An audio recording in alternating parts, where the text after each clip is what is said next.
आदाब नाज़रीन, Gulistan television network जेके news network पे आप इस वक्त एक्सक्लूसिव इंटरव्यू देख रहे हैं। जम्मू कश्मीर में इंतखाबात के बाद भारतीय जनता पार्टी 370-35 के एबॉलिश करने के बाद जम्मू कश्मीर में इंतखाबात में जा रही है। एक तरफ बीजेपी है और दूसरी तरफ गुपकार अलायंस है। सारी बातें होंगी। मैं हूं आपका मेज़बान तजम्मुल इस्लाम और मेरे साथ हैं सईद शाहनवाज साहब हमारे साथ मौजूद हैं, जो कि न सिर्फ कौमी तर्जुमान है भारतीय जनता पार्टी के, बल्कि उन्होंने जिस तरह से भारतीय जनता पार्टी में अपना न सिर्फ कंट्रीब्यूशन दिया बल्कि पार्टी के लिए भी बहुत कुछ किया। कश्मीर की सरजमीन पर आवाम से वोट मांगने आए हैं। बहुत बहुत शुक्रिया सईद शाहनवाज हुसैन साहब। जी शुक्रिया। आपका इस्तकबाल है जम्मू कश्मीर की सरजमीन पर। पहली बात ये होगी कि आप अपना थोड़ा सा तारुफ दे दें ताकि जो लोग जम्मू कश्मीर में आपको ट्विटर पे फॉलो करते हैं, बाकी जगहों पर आपका तारुफ मुकम्मल हो जाएगा। नहीं, जम्मू कश्मीर के एक एक आवाम के लोग जानते हैं। मैं जब एयरपोर्ट जो आज देख रहे हैं, वो जब मैं सिविल एविएशन मिनिस्टर था तो मैंने फाउंडेशन ले किया था। मुफ्ती साहब हयात से थे, अटल जी के हाथों से करवाया था। जम्मू कश्मीर से हज की फ़्लाइट डायरेक्ट हमने कराई थी, मक्का और मदीना से जोड़ा था। और अटल जी की सरकार के वक्त में उस सिविल एविएशन मिनिस्टर के तौर पर मैं आया था। रैली हुई थी जो पब्लिक मीटिंग, उसमें भी मैं उनके साथ वहाँ पे मौजूद था। तो मैं तो ऐसे जम्मू कश्मीर की आवाम से कौमी तर्जुमान के नाते टेलीविज़न पे मिलता रहता हूँ और आपके टीवी पे भी इंटरेक्शन होता रहता है। तो हम लोग आए हैं यहाँ। मैं चुनाव तक कश्मीर वैली के अंदर इलेक्शन इंचार्ज के तौर पर यहाँ रहूँगा और ये लोकल बॉडी का चुनाव को हम आगे लेकर जाएंगे। नकवी साहब, शाहनवाज साहब, क्या जम्मू कश्मीर में सिर्फ मुस्लिम वोटों को लुभाने की कोशिश करेंगे? नहीं, मैं तो पार्टी ने, हमारे पार्टी प्रेसिडेंट जगत प्रकाश नड्डा जी ने, अनुराग ठाकुर जी, तरुण विजय जी, इन सब के साथ, तरुण चुग जी, इनके साथ यहाँ जिम्मेदारी दी है। तो जम्मू में भी हमारे नेता बैठे हैं और अलग अलग पार्ट में सबको जिम्मा मिला है। तो मुझे कश्मीर से तो कैसा लगा ये असाइनमेंट लेते वक्त? कैसा आपने महसूस किया कि क्या 4 अगस्त के बाद अब नवंबर तक जम्मू कश्मीर के लोग क्या उम्मीद और क्या तवक्कात रखे थे? और लोगों को एक तो ये है कि धारा 370 ख़त्म होने के बाद मैं पहली बार जम्मू कश्मीर आया हूँ, श्रीनगर आया हूँ। यहाँ की हवाओं में, फ़िज़ाओं में सब साफ दिख रहा है कि 370 से लोग खुश हैं। वो जो गुपकार गैंग है वो भी इस बात को कबूल किया, तभी तो चुनाव के अंदर है। लेकिन वो लोग पहले चुनाव से पहले कहते थे कि हम धारा 370 को बचाएंगे। कोई अगर 370 को हाथ लगाएगा तो कोई झंडा उठाने वाला नहीं मिलेगा। एक तो यहाँ की आवाम ने दिखा दिया कि यहाँ झंडा उठाने वाले भी लोग हैं और झंडे से मोहब्बत, तिरंगे झंडे से, भारत के झंडे से प्यार करने वाले भी लोग हैं। अब ये जो चुनाव है, ये चुनाव हम डेवलपमेंट के मुद्दे पर लड़ रहे हैं। हमें डेवलपमेंट चाहिए। हमें यहाँ की आवाम से जो वादा किया है उसको हमको पूरा करना है। हमने ये वादा किया है, हमारी ज़िद है, हमारे प्रधानमंत्री नरेंद्र मोदी जी का वादा है और उनकी ज़िद भी है कि हम जम्मू कश्मीर को तरक्की के रास्ते पे ले जाएंगे। हम यहाँ विकास करके दिखाएंगे, हम सबको साथ लेके चलेंगे और जम्मू कश्मीर को सबसे तरक्की याफ्ता स्टेट बनाएंगे। जम्मू कश्मीर के अंदर कोई भी नौजवान बेरोज़गार न हो। हम सबका साथ, सबका विकास, सबके विश्वास के रास्ते पे लेके चलेंगे। शाहनवाज साहब, जब जम्मू कश्मीर की मेन स्ट्रीम पार्टियों की बात करें तो मुल्क के अलग अलग हिस्से होने के बाद उस तरफ का हिस्सा, इस तरफ का हिस्सा लगातार अपने चुनावी जलसों में कहते हैं कि हम लोगों ने ही तिरंगा उठाया, चाहे 26 जनवरी हो, 15 अगस्त हो, और लगातार चीफ मिनिस्टर बनते रहे। क्या इनके खोने का डर बीजेपी को, प्राइम मिनिस्टर को, अमित शाह का था, जिस वक्त आज दूरियां लग रही है जम्मू कश्मीर की मेन स्ट्रीम पार्टियों में? नहीं, यहाँ की आवाम ने उठाया। इन लोगों ने तो, मेन स्ट्रीम पार्टी नहीं है, ये फैमिली की पार्टी है। एक अब्दुल्ला साहब की फैमिली, एक मुफ्ती साहब की फैमिली, और ये फैमिली है। ये अपने लिए नहीं जीते, ये अपने बच्चों के लिए, ये अपने जम्मू कश्मीर के बच्चों को अपना नहीं मानते। ये सिर्फ अपने बच्चों के लिए। मुफ्ती साहब के बाद महबूबा मुफ्ती, फ़ारूक अब्दुल्ला साहब के बाद उमर अब्दुल्ला, उमर अब्दुल्ला के साहब के बाद उनका बेटा। ये एक फैमिली, एक परिवार उसके लिए जी रहे हैं। हम लोग इस वतन की मिट्टी के लिए जीने वाले लोग हैं। हम जम्मू कश्मीर के गरीब के लिए आए हैं। हम यहाँ के उन लोगों के लिए आए हैं जिनको हक मिलना चाहिए। जम्मू कश्मीर के साथ क्या हुआ, ये परिवार बड़ा होता गया, ये दौलतमंद होते गए, इनके यहाँ पैसे रखने की जगह नहीं बची और गरीब के जेब में पैसा नहीं गया। जो हमने कहा 6.5 लाख का हम जो कवर देंगे हम मोदी केयर में, कोई बीमार है और अगर उसको हार्ट का ऑपरेशन, किडनी का ऑपरेशन, कैंसर का ऑपरेशन कुछ कराना है तो पैसे कहाँ होते थे। अब ये लागू नहीं किया था। धारा 370 समाप्त होने के बाद सारे कानून यहाँ लागू हुए। जो बिहार यूपी के गरीब को मिलेगा वो जम्मू कश्मीर के भी गरीब को मिलेगा, उनके अकाउंट में भी पैसा आएगा, उनको भी कोई भूखा रहने नहीं देगा। अभी आपने देखा बिहार में जो कोरोना का टाइम आया, नरेंद्र मोदी जी ने बिहार की जनता के लिए छठ तक के लिए अनाज दिया। तो गरीब को लगता है गरीब का बेटा नरेंद्र मोदी है, ये हमें भूखा रहने नहीं देगा, ये हमारी फिक्र करेगा। ये बात है कि आज एक गरीब का बेटा देश का वज़ीर आज़म है और नरेंद्र मोदी जी के दिल में बसता है जम्मू कश्मीर। जम्मू कश्मीर के लोगों से वो बहुत प्यार करते हैं। वो आए थे तिरंगा लेकर लाल चौक पर फहरा के गए थे। तो शाहनवाज हुसैन तो साहब इसलिए तिरंगे के लिए भी जीते हैं। जी शाहनवाज साहब, जो यहाँ के परिवार हैं, ठीक है, पॉलिटिकल उनका कहीं ना कहीं काफ़ी टाइम से चल रहा है, तो क्या इनको अपनाने की ज़रूरत के मुताबिक ना भारत वंदे मातरम बोले, भारत माता की जय बोलें, तिरंगे का सम्मान करें, वो देश में वो ये बयानबाजी बंद करें कि चाइना को दखल देने को कहेंगे, पाकिस्तान की का गुणगान बंद कर दें। वो जैसे मैं शाहनवाज हुसैन अपने मुल्क से मोहब्बत करता हूँ, इसी तरह की मोहब्बत वो करें कि चाइना और पाकिस्तान की पैरवी करेंगे, कहेंगे हम मेन स्ट्रीम की पार्टी हैं। ये नहीं चलेगा। गुपकार गैंग में इकट्ठे हो जाएं और पीछे से नेहरू परिवार का भी व्यक्ति इकट्ठा हो जाए, अब्दुल्ला परिवार, मुफ्ती परिवार और नेहरू परिवार, ये जम्मू कश्मीर की बर्बादी की वजह है। तो शाहनवाज साहब, इलेक्शन एक साथ लड़ रहे हैं, ये 7 पार्टियां एक तरफ है, एक तरफ भारतीय जनता पार्टी या जम्मू कश्मीर अपनी पार्टी सईद मोहम्मद अल्ताफ़ बुखारी साहब की, किस तरह से आप मुकाबला देखते हैं? देखिए, हम ताकतवर हैं तभी तो वो इकट्ठे हुए हैं, नहीं तो अलग अलग लड़ लेते हैं हमसे। इसका मतलब बीजेपी की ताकत को महबूबा मुफ्ती उमर अब्दुल्ला ने कबूल कर लिया है। कांग्रेस तो कहीं नहीं है, जहाँ चुनाव लड़ती है वहाँ पतझड़ आ जाता है, देख रहे हैं जी। इस तरह बिखर जाता है, वो डाल से सारे पत्ते सूख कर गिर जाते हैं। आरजेडी के साथ बिहार में गई, लालटेन पर हाथ लगा तो नीचे से तेल निकल गया और लालटेन बुझा दी उन्होंने। 70 लड़े 19 जीते, गुजरात में 8 लड़े 1 नहीं जीते, कर्नाटक में नहीं जीते। ये कांग्रेस पार्टी हार की गारंटी है और नरेंद्र मोदी जीत की गारंटी, बीजेपी जीत की गारंटी। तो कांग्रेस पार्टी तो इनके पीछे, पर्दे के पीछे तो वही है, गुपचुप तरीके से। वो तो अमित शाह जी के ट्वीट के बाद कांग्रेस भागी गुपकार एयरलाइंस से, भागो भागो, अमित शाह ने पकड़ लिया तो भाग के आगे कहने जी हम गुपकार में नहीं है। पहले तो उनके अध्यक्ष ने बयान दिया, आप ही को दिया कि गुपकार के साथ हैं, बाद में कहते हैं हम गुपकार के साथ नहीं है।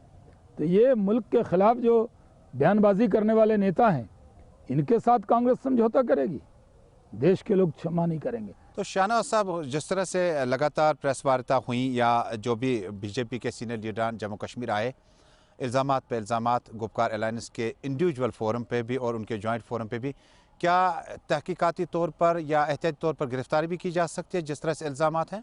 नहीं, चुनाव में तो वो करें काम जी, लेकिन दिल दुखता है, मन खराब होता है जब फारूक अब्दुल्ला कभी तो राम धुन भी गाने लगते हैं दिल्ली में और यहाँ पर आके जो है बड़े इमाम हो जाते हैं। कभी भारत माता की जय, भारत माता की जय, भारत माता की जय, ये दिल्ली में जोर जोर से बोलते हैं, दोनों हाथ उठा के कहते हैं भारत माता की जय। आज भी तो कहा मुल्क के साथ हैं, इख्तलाफात हो सकते हैं। मुल्क के साथ हैं तो क्या बात करेंगे मुल्क के साथ कैसे होंगे? जबान से। ये क्या तरीका आप कहेंगे? चाइना को दखल देने की इनवाइट कौन कर रहा है? कोई अलगाववादी कर रहे हैं, फारूक अब्दुल्ला कर रहे हैं। पाकिस्तान के फेवर में बयान कौन दे रहा है? महबूबा मुफ्ती दे रही। तो आप कैसे हैं? मुल्क के साथ हैं, मुल्क के साथ सारी फैसिलिटी लेंगे, मुल्क की सिक्योरिटी लेंगे, सजाद मुल्क के लौल साहब- संसद में जाएंगे जी जी और यहाँ बयानबाजी करेंगे मुल्क के खिलाफ, सजाद सेना लौल के साहब खिलाफ। भारतीय जनता पार्टी के काफ़ी नज़दीक माने जाते थे। उनके कोटे से जम्मू कश्मीर कैबिनेट मिनिस्टर बने थे जब मुफ्ती साहब या महबूबा जी वज़ीर आला थी। उनके मुताबिक भारतीय जनता पार्टी से एक बड़ा फ़ायदा जम्मू कश्मीर को हुआ। भले अभी तक सियासत चली, रीजनल पार्टीज़ एक साथ हुई जो काफ़ी इनकी आपस में बनती नहीं हाँ, थी। ये ताकत, इसका मतलब देखिए गठबंधन मैंने क्या कहा, जब एक शेर आता है ना तो या तो भाग जाते हैं सब या इकट्ठा होकर मुकाबला करते हैं। तो भारतीय जनता पार्टी को ताकतवर मानते हैं तभी अलायंस है ना, ये तो कबूलत है, ये तो कबूल लिया ना कि भारतीय जनता पार्टी एक ताकत है जो गरीब आदमी है, जिसके लिए हमने काम किया है, जिसको फ़ायदा मिल रहा है, जिसको हुकूमत से पूरी फलाह बहबूद की स्कीम मिल रही है, उसके मन में सिर्फ बीजेपी है। तो क्या दूसरी पार्टी अब फिलहाल उभर ही नहीं सकती है पूरे मुल्क में? वही दूसरी पार्टी ने काम ही नहीं किया, मौका मिला चूक गए, तो चूक गए चौहान, अब तो हम ही रहेंगे। नरेंद्र मोदी जी को पूरे मुल्क के लोग इतना प्यार करते हैं कि जब तक वो हयात से हैं वो इस मुल्क के वज़ीर आज़म रहेंगे। जनता का प्यार है, डेमोक्रेसी है। रानी के पेट से राजा पैदा नहीं होगा, ईवीएम बैलेट से राजा पैदा होगा। तो जिसको मौका दिया नरेंद्र मोदी जी को। शाहनवाज साहब, जम्मू कश्मीर में 370 और 35 से मुल्क के साथ एक रिश्ते की जमानत थी जो लीडरान बताते रहे। मरहूम शेख साहब से लेकर आज तक लीडरान जमानत कहते नहीं, आए, अब डायरेक्ट रिश्ता है। कहते थे ये जो डायरेक्ट बिहारी रिश्ते। का जी जी, हक है वही कश्मीरी का हक इस मुल्क पर है। तो क्या इसको रोल बैक किया जा सकता है? क्योंकि अमित देखिए- शाह जी ने हाउस में कहा था कि शायद बाद में इस पे नजरसानी की जा सकती कभी है। नहीं 370 के लिए कहा। जब तक बीजेपी का एक वर्कर भी जिंदा है, दुनिया की कोई ताकत 370 को नहीं हटा सकती। आप ये बताइए, मेरे वालिद दुनिया में नहीं है, क्या वो कब्र से बाहर आ सकते हैं? नहीं आ सकते। मुफ्ती सईद साहब बाहर आ सकते हैं? नहीं आ सकते। तो 370 भी जम्मू कश्मीर में दफना दी गई है, अब वो वापस नहीं आएगी। ये बात मान ले, जो गुपकार गैंग के लोग हैं ये मान ले, ये झूठ मत फैलाइए। आपने यही तो राजनीति की, 370 को बचाने के लिए 50-60 साल राजनीति की, अब झूठ बोल रहे हैं हम 370 को वापस लाएंगे। नहीं ला सकते, नहीं ला सकते, नहीं ला सकते, नहीं आएगा। और सुप्रीम कोर्ट में जो याचिका दायर की गई, सुप्रीम कोर्ट में याचिका दायर की, कानून बन चुका है। सुप्रीम कोर्ट, हमने जो कानून बनाया है 370 को ख़त्म किया है, वो पार्लियामेंट ने ख़त्म किया है। हमने सारी चीज़ें देख कर की है, हमने दोनों हाउस से पास कराया है। इसलिए इसमें वो दिल बहलाने के लिए कोर्ट में तो हर मामले पे जा सकते हैं जी। कोर्ट में क्या है, आपका इंटरव्यू हुआ और वो इंटरव्यू पे कोई चला जाए कि ये इंटरव्यू को नहीं दिखाना चाहिए कि शाहनवाज बहुत सख्त बोले हैं, जी जी, बात चलेगी। मसला लेकिन चलता रहेगा। इंटरव्यू तो हो गया। तो क्या इसमें अब ये जो राजनीति चल रही है ये झूठ है, गलत है, बेबुनियाद देखिए, है? मैं जम्मू कश्मीर के भाइयों बहनों से कहना चाहता हूँ, नौजवानों से कहना चाहता हूँ, जितना जम्मू कश्मीर के अंदर जितना भी आपको भड़काएं आप बताइए, 370 कहीं से भी वापस आने वाली नहीं है। आपको यहाँ डल लेक आपका है, तो भोपाल का तालाब के भी मालिक आप हैं।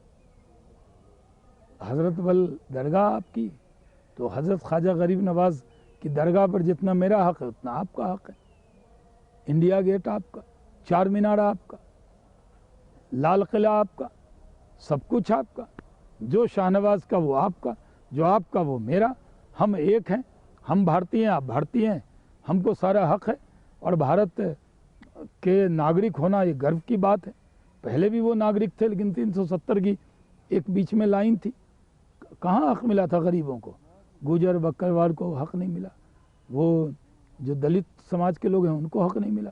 जो पाकिस्तान से आए अगर दिल्ली चले गए तो प्राइम मिनिस्टर हो गए, और रह गए अगर जम्मू कश्मीर में तो उनकी झोपड़ी रह गई। मैं तो खुद, आपको याद होगा, राजनाथ सिंह जी के साथ कश्मीर कमेटी में नड्डा जी, रविशंकर जी, मैं राजनाथ सिंह जी के साथ आए थे। हमने कश्मीर का पूरा दौरा किया था। हम बारीकी से जानते हैं कश्मीर को। आज से नहीं आते हैं, पिछले 5 चुनाव से कोई चुनाव नहीं है जब मैं आता नहीं हूँ। इसलिए मैं कहता हूँ छोड़ दीजिए इन लोगों की बातें, यकीन कीजिए मोदी जी पे। मोदी जी पर यकीन करेंगे आपको कोई दिक्कत नहीं होगी। तो जिस तरह से जम्मू कश्मीर में अपनी पार्टी लॉन्च हुई और ये उस टेन्योर में हुई जब जम्मू कश्मीर में बेशतर लीडरान या वर्कर जो थे बंद थे, उसके बाद उनकी मुलाकात होती है प्राइम मिनिस्टर, होम मिनिस्टर से। अपने मुल्क के वज़ीर आज़म से तो जी, मुल्क के वज़ीर आज़म से मुलाकात करने के बाद उन्होंने प्रेस रिलीज़ जारी की, कहा यहाँ की लैंड और यहाँ के गवर्नमेंट नौकरियाँ जो है वो जम्मू कश्मीर लद्दाख के लोगों तक ही महदूद रहेंगी। कुछ दिन पहले ऑर्डर आ जाता है कि ऐसा कुछ नहीं है। ये जो मुलाकातें होती है ये लीडरान भी क्या फिर गलत बोल गए? जो देखिए बिहार में भी जितनी नौकरी होती है वो बिहारी को मौका मिलता है 80%। दिल्ली में एडमिशन में 85% दिल्ली के लोगों को, लोकल को मौका मिलता है, तो पूरे मुल्क में मिलता है। यहाँ जम्मू कश्मीर के आवाम को का पहला हक तो रहता ही है। जो जम्मू कश्मीर के लोग हैं पहले उनकी बेरोजगारी दूर करेंगे तब किसी की करेंगे ना। तो जम्मू कश्मीर के साथ कभी भी नाइंसाफ़ी नहीं होगी। तो लद्दाख में नेशनल कॉन्फ्रेंस, बीजेपी इकट्ठे चल रहे हैं, तो इसको किस तरह से देखते हैं आप? पॉलिटिकल अलायंस होता है वहाँ, नहीं वहाँ की कंपल्शन है, लेकिन नेशनल कॉन्फ्रेंस से आइडियोलॉजिकल कोई अलायंस नहीं। तो क्या आने वाले दिनों में इस अलायंस को एक बार फिर रिव्यू करने की ज़रूरत है जिस तरह से? नहीं, हमारा कोई अलायंस ऐसा नहीं है। तो आगे बढ़ते हैं शाहनवाज साहब, जम्मू कश्मीर में अब बीजेपी लोगों के पास क्या मुद्दा लेकर जाएगी डीडीसी इंतखाबात में? जब आप डीडीसी इंतखाबात की बात करते हैं, अब आप जम्मू कश्मीर में, बिल्कुल कश्मीर में मौजूद हैं, बहुत सारे लीडरान का इल्ज़ाम है कि नॉन बीजेपी कैंडिडेट्स को ना ही सिक्योरिटी, ना ही गाड़ी, ना ही एकोमोडेशन दिया जाता है। सिर्फ भाजपा और चंद पार्टी के लीडरान को पूरा प्रोटोकॉल मिलता है। ऐसा भेदभाव क्यों है? ये जब आपने कहा ना ये इल्ज़ाम है। जी, देखिए हमें लोकल बॉडी में का चुनाव न हो, इसके लिए तो पाकिस्तान भी चाहता है चुनाव न हो, आतंकवादी भी चाहते हैं चुनाव न हो। तो क्या उनके ख्वाब पूरे होने दें? उनको पूरा, उनके साथ कोई भेदभाव नहीं होगा, बल्कि उनकी जान की हिफाजत करना भी आपकी जिम्मेदारी है, एडमिनिस्ट्रेशन की जिम्मेदारी है। और वैसी दिक्कतें बीजेपी के कैंडिडेट को भी आ रही है, जहाँ पर बहुत ज़्यादा होगा। जैसे मैं आया हूँ तो सिक्योरिटी का ध्यान रखा जा रहा है ना जी, आपके इंटरव्यू के वक्त में भी सिक्योरिटी, जी, तो सिक्योरिटी का ध्यान रखना होगा या नहीं रखना होगा? रखना चाहिए, लेकिन जो सबों का। सिक्योरिटी जम्मू कश्मीर में सिक्योरिटी एक इशू है, और वो सिर्फ नेताओं के लिए नहीं है, वो आवाम के लिए भी है। नगरोटा में किस तरह से वहाँ पे मार गिराए हमने 4 आतंकी, ऑल आउट कर रहे हैं। कई जो पाकिस्तान यहाँ टेररिज्म के लिए टेररिस्ट भेजता है उसके माथे पर मौत लिख देते हैं, पाकिस्तान वापस भी नहीं लेता, यहीं दफनाना पड़ता है। कब्रिस्तान में जगह बढ़ा देते हैं पाकिस्तानी आके, सरजमी हमारी आ जाते हैं मरने के लिए पाकिस्तानी, वहीं रहें घर पे, यहाँ आएंगे तो मार गिराए जाए। शाहनवाज साहब, यहाँ का यूथ मिलिटेंसी में जा रहा है और पढ़ा लिखा जा रहा है, और नहीं, बहुत यहाँ कोशिश की गई है कुछ दिनों से। अब सिक्योरिटी फोर्स ऑपरेशंस में थोड़ा सा इंटेंसिटी कम करके सरेंडर पॉलिसी को थोड़ा सा नहीं, यहाँ आगे ला रहे हैं। देखिए नरेंद्र मोदी जी जितना प्यार बनारस के यूथ से करते हैं, गुजरात के यूथ से करते हैं, बिहार के यूथ से करते हैं, देश के यूथ, पूरे अलग अलग इलाके के यूथ से करते हैं, उससे कहीं ज़्यादा प्यार जम्मू कश्मीर के यूथ से करते हैं। क्योंकि यहाँ के यूथ को तो बहकाया गया है साहब। मैं 99 से आकर बता रहा हूँ वैली में नौजवानों को कह रहा हूँ कि ये जो भड़काने वाले नेता हैं ये तो सेफ रहेंगे घर में, और आपको मरवाएंगे। इनकी बातों में मत आइए। जो हथियार उठाएगा दूसरों के लिए, उसके सर पर मौत एक दिन नाचेगी, जम्मू ये मान कश्मीर, लेना चाहिए। जी, जम्मू कश्मीर का मेन स्ट्रीम लीडर हमेशा बात करता था कि पाकिस्तान के साथ बात करें, हुर्रियत कौन के है साथ बात करें, पाकिस्तान? जो किससे जो बात जो करें? बातचीत चल रही, लेकिन उस आज भिखमंगे कंगाल देश से जो भीख का कटोरा लेके घूम रहा पाकिस्तान, जिसके यहाँ खाने को रोटी नहीं है, पेट में दाना नहीं है, सऊदी अरब और इन सब से खैरात ज़कात पे वहाँ से मांग मांग कर, पुराने कपड़े मांग कर पहनने वाला पाकिस्तान, वो क्या, उससे क्या बात करें कंगालों से? लेकिन शाहनवाज कोई साहब, बराबरी है क्या उससे? सही शाहनवाज साहब, लेकिन आज मेन स्ट्रीम पार्टी और दिल्ली के बीच में जो डिफरेंस है, इसको कैसे खत्म किया जाए? जो आपके ये अपने मेन हैं। स्ट्रीम पार्टी नहीं, ये फैमिली पार्टी कहिए, ये एक परिवार की पार्टी है, जो अपने बच्चों को मुख्यमंत्री बनाने के लिए अपने बच्चों को राजनीति में स्थापित करने के लिए काम करती है। ये लोग युवा नेता नहीं हैं, ये युवा बेटा हैं, बड़े नेता का बेटा। आप बनना चाहें एमएलए, एमपी, चीफ मिनिस्टर, आपको मेहनत करनी पड़ेगी, लेकिन किसी बड़े घर में आप पैदा हो जाएं, आपको कोई मेहनत करने की ज़रूरत नहीं। तो ये लोग, हम आए एक प्राइमरी स्कूल टीचर के घर में पैदा हुए और 32 साल की उम्र में हिंदुस्तान के तारीख़ में सबसे कम उम्र के कैबिनेट मंत्री बने। उमर अब्दुल्ला साहब हमारे साथ, उन्होंने, हमारे दोस्त हैं, उन्होंने काम किया मंत्रिमंडल में, हम साथ ही रहे। तो हम लोग ज़मीन से उठ के आए साहब, हमारी फैमिली में कोई सियासत में नहीं आया। हमारी तो एक पीर घराने की फैमिली है। हम लोग हज़रत नसीरुद्दीन चिराग दहलवी रहमतुल्लाह अलैह के भांजे थे, सैयद ताजुद्दीन मखदूम शाह। हमारे गांव का नाम ही बुज़ुर्ग द्वार है, यानी बुज़ुर्गों का दरवाज़ा। और वहाँ पैदा हुए। ईद में कपड़े बनते थे साल में। गरीबी देखी है, गरीबी में जिया है। ऊपर में वो जो घास होता है उसका छत, उसके नीचे रहें। जो पाकिस्तान से आए हुए जो रिफ्यूजी थे, जिनका हल अब्दुल्ला फैमिली या मुफ्ती फैमिली ने किया था, अब तो उनको वोटिंग राइट भी मिल रहा है। हम तो गरीबी हमने देखा है। हमारे नेता नरेंद्र मोदी जी ने चाय बेचा, गरीबी देखी। हमारे यहाँ जो नेता हैं वो ज़मीन से उठकर आए हैं, गरीबी से उठकर आए हैं।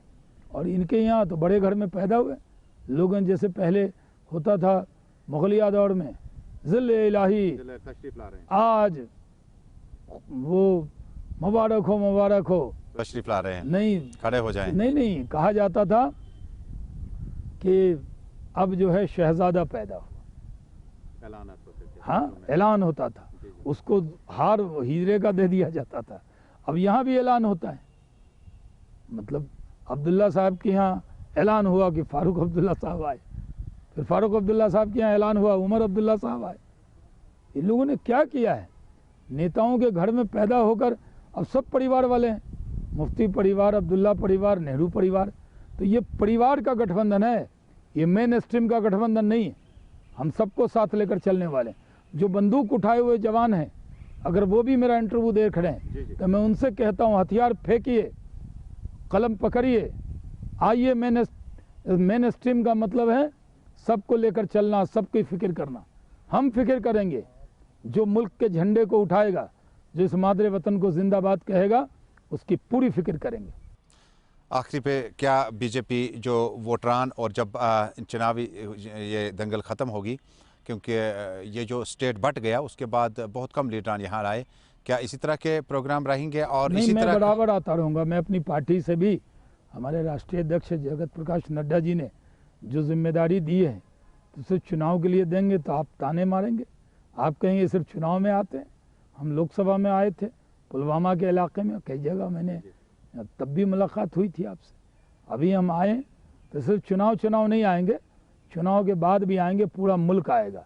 यहाँ टूरिज़्म इतना बढ़ेगा कि यूरोप का टूरिज़्म ख़त्म हो जाएगा। तो कहाँ पर देखते हैं ये मुकाबला? आखिरी सवाल होगा, एक तरफ सारी पार्टियाँ, एक तरफ बीजेपी, और अगर नताइज अच्छे नहीं आए तो जो कुछ पॉलिसी लेकर कंट्री चल, उसमें कमी आएगी? देखिए, उस पर कुछ नहीं है। ये लोकल बॉडी चुनाव है, ये किसी मुद्दे पर रेफरेंडम नहीं है, ये 370 पे चुनाव नहीं है।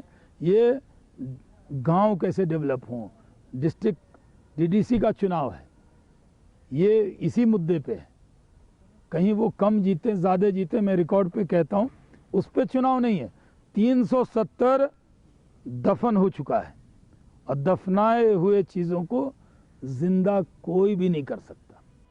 बहुत बहुत शुक्रिया सैयद शाहनवाज साहब बात करने के लिए, गुलिस्तान टेलीविजन चैनल के साथ बात करने के लिए। आगे भी इंशाल्लाह हम यहीं पे हैं। हम आपके चैनल पर कई बार इंटरव्यू देखते रहते हैं, और नॉर्दर्न इंडिया में भी बहुत देखा जाता है, और मेरे जम्मू कश्मीर का भी सबसे ज़्यादा देखा जाने वाला चैनल है। तो मैं उम्मीद करता हूँ कि मेरी बात यहाँ से निकली है तो दूर तक जाएगी, और उन नौजवानों तक भी ये बात पहुँचेगी कि हिंदुस्तान जिंदाबाद कहिए, और आइए मुल्क के साथ, आइए मोदी जी के साथ, हम आपकी पूरी फिक्र करेंगे। बहुत बहुत शुक्रिया। तो नाजरीन, आज के इस प्रोग्राम में सैयद शाहनवाज साहब से बातचीत हुई, आगे भी बातचीत जारी रहेगी। डीडीसी चुनाव के बाद क्या कुछ माहौल होगा, लेकिन एक तरफ बात ज़रूर है कि बीजेपी एक तरफ 7 पार्टियां हैं। क्रेडिबिलिटी और साख जो है तमाम पार्टियों की दाव पे लगी है। अब आवाम ने फैसला करना है कि वो किन पसंदीदा उम्मीदवारों को अपने सामने लाएंगे और क्या कुछ उनसे उम्मीद और तवक्कुआत रखते हैं। बहुत बहुत शुक्रिया आज के इस प्रोग्राम आने के लिए। आगे भी मुलाकातों का सिलसिला जारी रहेगा।